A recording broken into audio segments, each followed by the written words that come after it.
Today we're doing a review of the Neatice Bag, which can be purchased from neatice.com. Currently the bag retails for $39.99.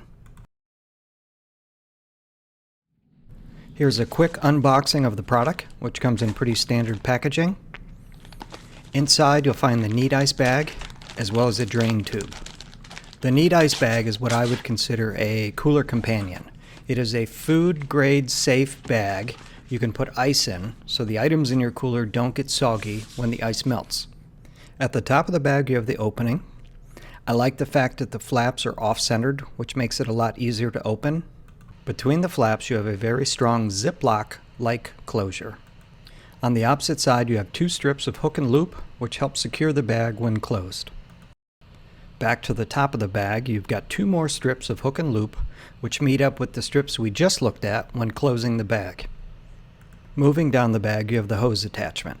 This is where the included hose can be attached to drain the water out of the bag. I like this feature because any cold water you make, you can easily put into a drinking bottle or your dog's dish. On the side of the bag you'll notice some RF welded seams, which under first impression seem very sturdy.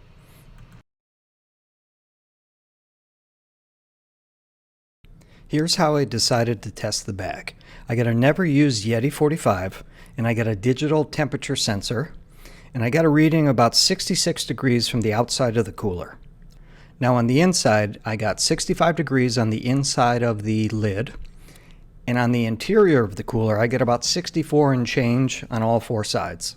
So to be safe, we'll say it's about 65 degrees average inside the cooler. That cooler was then filled with ice all the way to the top and left to sit for 24 hours. My initial plan was to take cans of Coke, put them in the fridge for 24 hours and get a temperature reading, then transfer them over to the cooler with the Neatice Bag.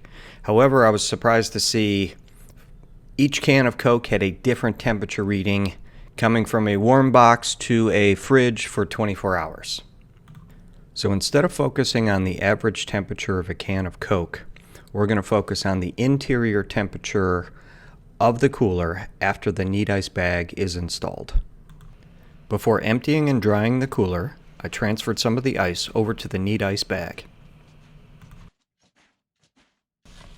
With the bag now filled with ice, close the top enclosure and start to roll the Neatice Bag. Like we talked about earlier, pieces of Velcro will match up from the back to the front. You can remove any air from the bag by attaching the hose, opening the valve, and applying light pressure. After emptying and drying the cooler, I took different temperature readings at different locations throughout the cooler. At the end, we ended up with an average of 38 degrees. With the bag installed, I used a refrigerator thermostat to monitor the inside temperature of the cooler. Next, I added the cans of Coke, which were in the refrigerator for 24 hours cooling, and the plan is to check the temperature of the inside of the cooler once a day at the 24-hour mark.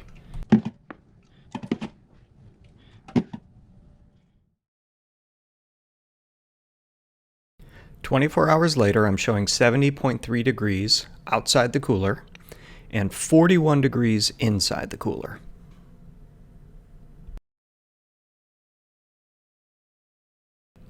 Day 2, 70.5 degrees outside the cooler, and inside the cooler we're at 40 degrees.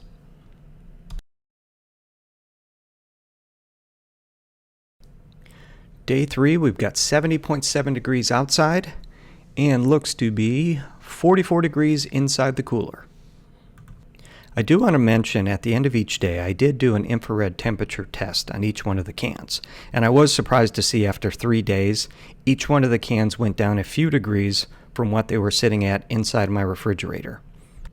After testing for 4 days I was impressed. The product does what it's intended to do. So it kept things dry, it kept things cool. I think it's a good companion for any cooler out there. For more information, be sure to check them out at neatice.com.